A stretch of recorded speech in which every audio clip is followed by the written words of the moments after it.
Welcome to Season 7 of the Resilient Voices podcast.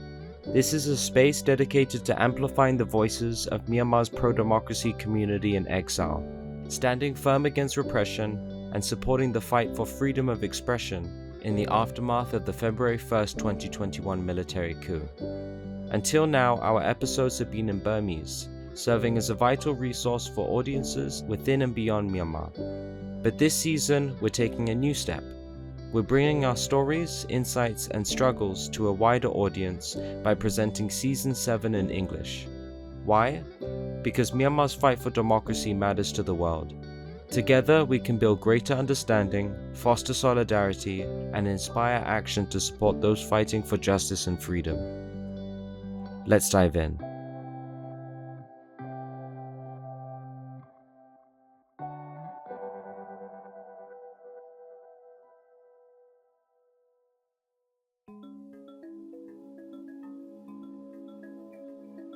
Echoes of a Vanishing Road. My name is Lian. In this podcast, you will be hearing my thoughts came out when I passed on Madubi Middle Road in Chinstay, Myanmar, the condition of the road, how it has changed before and after the 2021 coup. This story reflects my observations during my last journey on this road in 2023, offering a glimpse into the transformations and challenges that have unfolded since then. Part 1. That day was one of the most heartbroken moments of my life, and I don't think I would ever feel that exact kind of pain again. My mind starts to drift, and I find myself gazing out of the window, absorbed by the mountains, trees, and the road stretching behind us. Then, unexpectedly, a thought I haven't anticipated, one that shocks me to my core. What if I never return to these places? What if I never get the chance to set foot on this mountainous lands again? The idea of leaving this place that is so deeply tied to my childhood fills me with sorrow I can't fully express. I have traveled this road countless times since I was 12, and each journey has left its mark on me.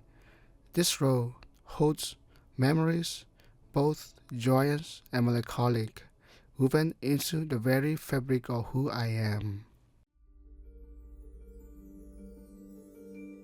Part 2. I had waited a whole week in Madubi for the chance to leave for this journey, but before we move forward, I want to paint a picture of Madubi and this road for you, so you can feel and imagine it more vividly as you listen to this story.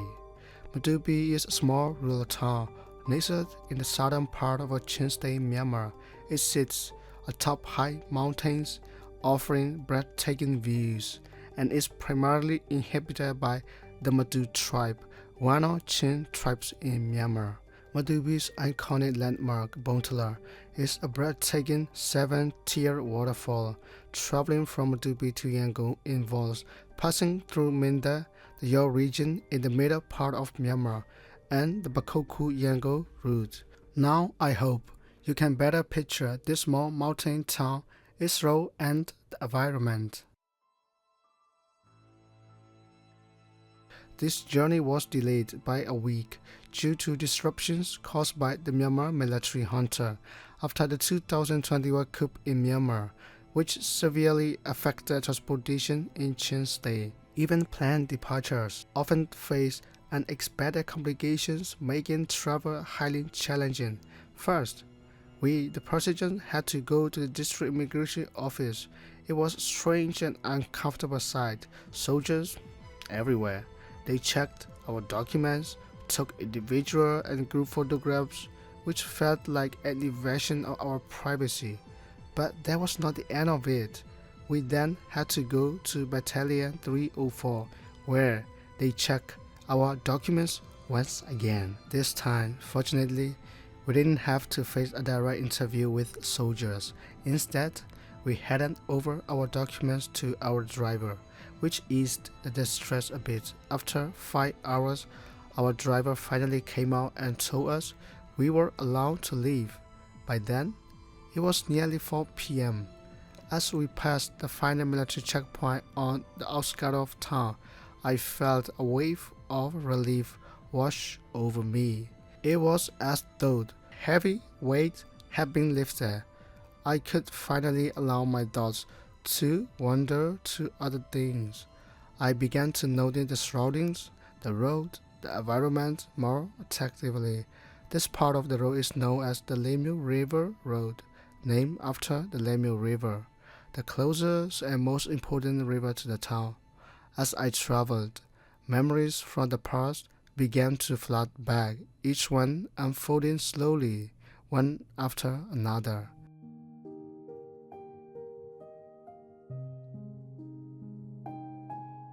Growing up in this mountainous area, I remember how I and my friends used to ride motorcycles to the river for bathing, washing, and just about everything else.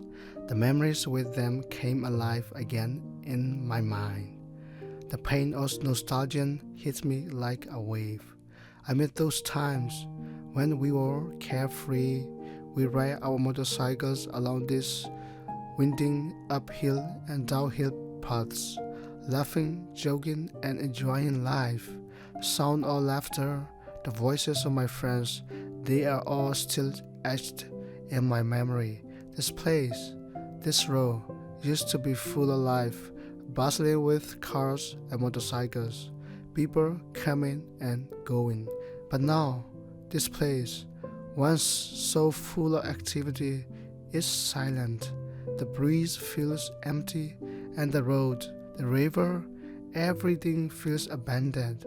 No one is here anymore. The river still flows, though steady and uninterrupted. It's like it prefers the silence now, just flowing endlessly, while everything around it has faded into quiet emptiness. Part 3. By the time we the passengers reached the village of Champion, a near one to Madubi, the light had started to fade, and the surroundings were no longer visible, forcing passengers to stay overnight at an old-school building due to safety policies that prohibited travel after 6 p.m. The next day, around noon, we continued our journey. I started reflecting the past time. When I was younger, in 5th grade, I had to leave my village and family to study in Minda. Overwhelmed with sadness and homesickness, I often hid my tears on this road, while reminiscing about carefree times with friends, exploring the forest, fishing and playing. Despite the pain of leaving, the road later became a source of joy and anticipation during school breaks, as it led back to my loved ones. Those moments were filled with hope and excitement. I was always looking forward to the reunion, and those feelings were everything to me. Over the years, after traveling this road so many times, it became more than just a part. It became a place that shaped my life and memories. This road holds great significance for me, and I know others share similar attachments to it, each with their own personal memories. Let me explain why. Madubi, a small and undeveloped town, lacks reliable education for secondary students, forcing many students to leave for better opportunities in places like Minda, Jiaotu, or Bakoku, especially during critical grades 9 and 10 that determine university prospects. Chin State, the only state in Myanmar without college or university, compels students to leave their hometowns after passing the matriculation exam to pursue higher education, marking a bittersweet transition from the familiar surroundings. This road symbolizes the bittersweet journey of leaving home for education and self-discovery, a path taken by countless university students from Madubi Township. It carries the shared sadness of parting with family and childhood memories, yet also the joy of returning to loved ones after completing studies.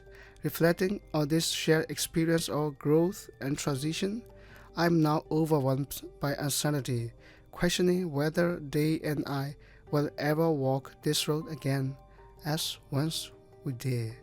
Amidst the profound changes shaping our future, at that moment, my friend, patting me on my back, pointed to a spot ahead and said, "Look, this is the place where we used to rest and have our meals." His words pulled me back to the present, breaking my train of thought. Though the ache in my chest remains, I am thankful for the distraction. It keeps me away from breaking down in front of everyone. As a grown man, the idea of crying openly feels too embarrassing. Yet the heaviness of my emotions is impossible to ignore. I look closely, really taking in the scenes in front of me. Yes, this is the place we used to stop, rest, and share meals. It is a small village called Leishi Village, and also known as the 70 Miles, because it is located at 70 miles away from Minda. The surroundings are filled with tall, thin conifer trees and a small creek running through the land. Despite its size, the creek is powerful in the rainy season, swelling with water from the mountains and making the area impassable. That is why a small bridge has been built to cross it, giving the place an almost magical fairy tale-like quality. The once peaceful sound of the stream and the towering trees, once grounding, now evoke a sense of loss. The bridge, once strong and welcoming, is now frail and cracked, while nearby houses lie in ruins, overtaken by nature. Missing doors, shattered windows, and crumbling walls paint haunting picture of decay.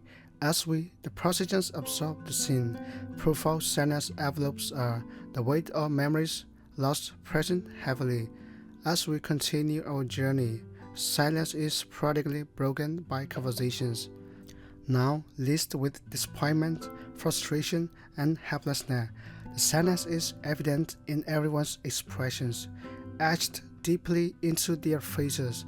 These once significant places no longer holds a reason to pause. The sound of the stream fades as we drive away, and the image of the place slips further into the distance until it vanishes completely from sight. The passengers in the car continue talking. Their voices echo with memories, shared nostalgia for a time that feels so distant now. Lost in their worlds, I am momentarily pulled back to reality by the stiffness in my legs from sitting too long. Stretching to ease the discomfort, I find myself shifting focus away from the weight on our shared memories. Over the past decade, despite the challenges and hardships, there has been some progress. Improvements, though gradual, have made public transportation slightly more comfortable and advanced than it once was. In the past, the vehicle, formerly called by locals Asandong, used to comfortably seat about 13 passengers, often giving everyone their own seat. Though sharing was sometimes necessary, now it's a Toyota stripped of its roof and seats. Only 3 passengers can sit in the front, while the rest of us sit the cargo space in the back. Exposed to the elements, this harsh contrast is a sobering reminder of how far we have fallen and how much we have lost. The comfort we once took for granted feels like a distant memory. We sit on our backs, legs folded uncomfortably, as the cold wind forces us to layer up in thin clothes. The road is dusty, and the bumping ride makes the journey unbearable. Last time I traveled like this was 15 years ago, and now, thanks to Myanmar Army Chief Min Aung Hlaing, who is current dictatorship in Myanmar, we find ourselves in the same dire situation. It is disheartening. Things should be improving, not regressing. To ease the discomfort, I press, rub, and stretch my feet.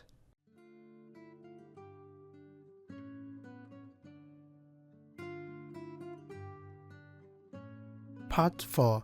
Finally, we arrive at a small, airy, quiet village half away between Madubi and Minda, called the 50 Miles. Once livelier with houses, people, and shops, it now feels empty, a ghost of what it once was.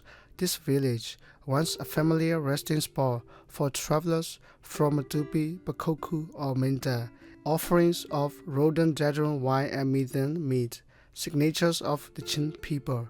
It also hosts both a Buddhist monastery and a Christian church. Nestled on a high mountain, the village offers breathtaking views with steep slopes, gentle hills, and a winding mountain path adding to its beauty. Today, however, the village has changed. The houses are old and weathered, their walls crumbling, doors broken or missing entirely.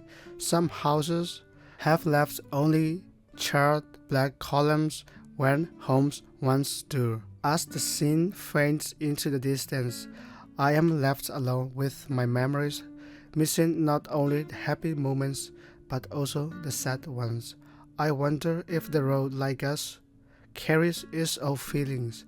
Has it become tired and lonely, worn down by the same struggles and thoughts of giving up?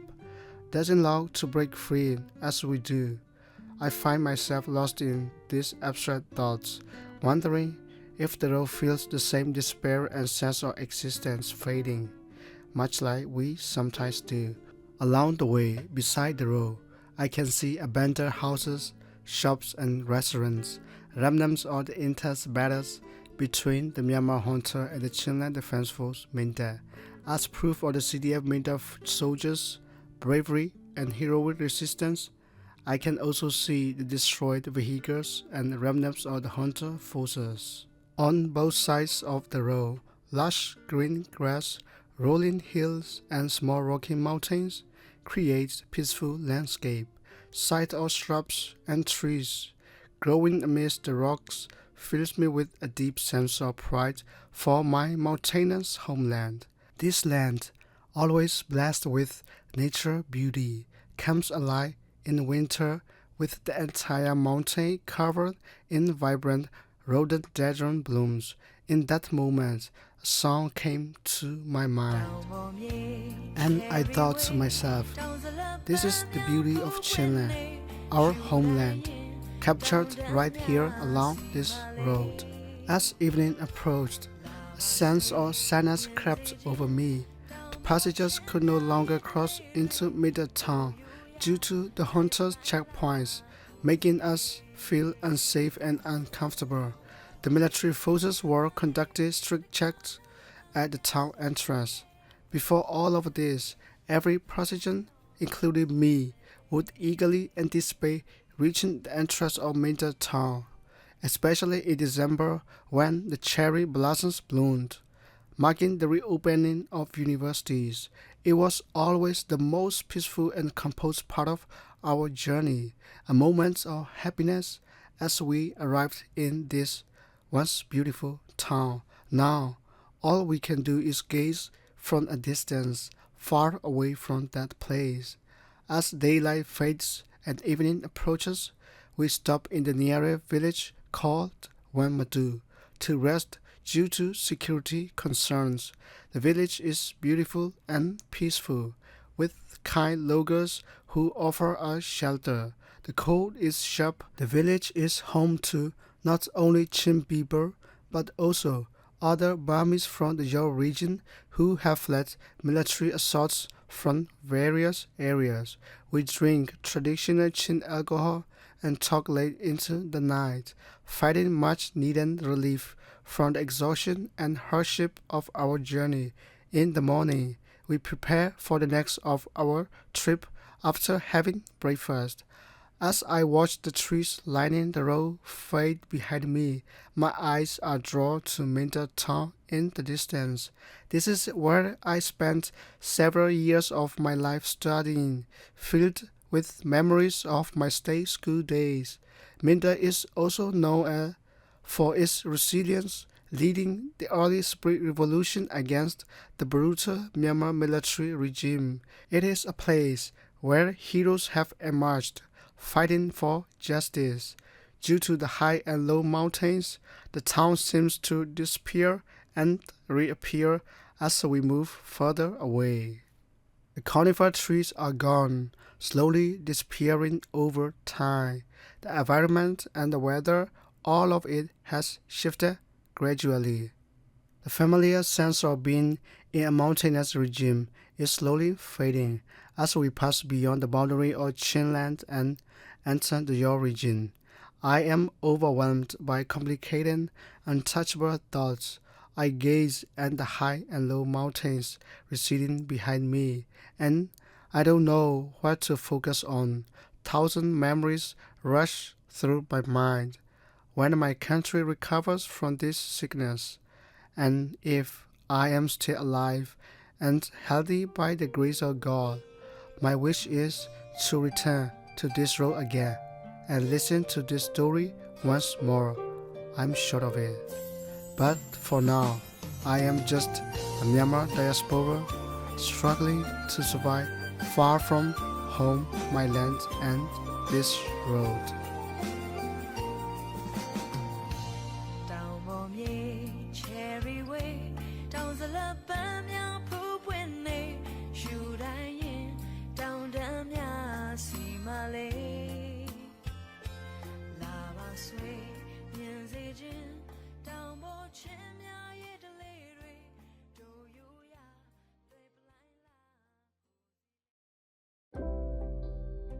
We hope these stories have offered insight into the ongoing struggle in Myanmar and the resilience of the pro-democracy community in exile.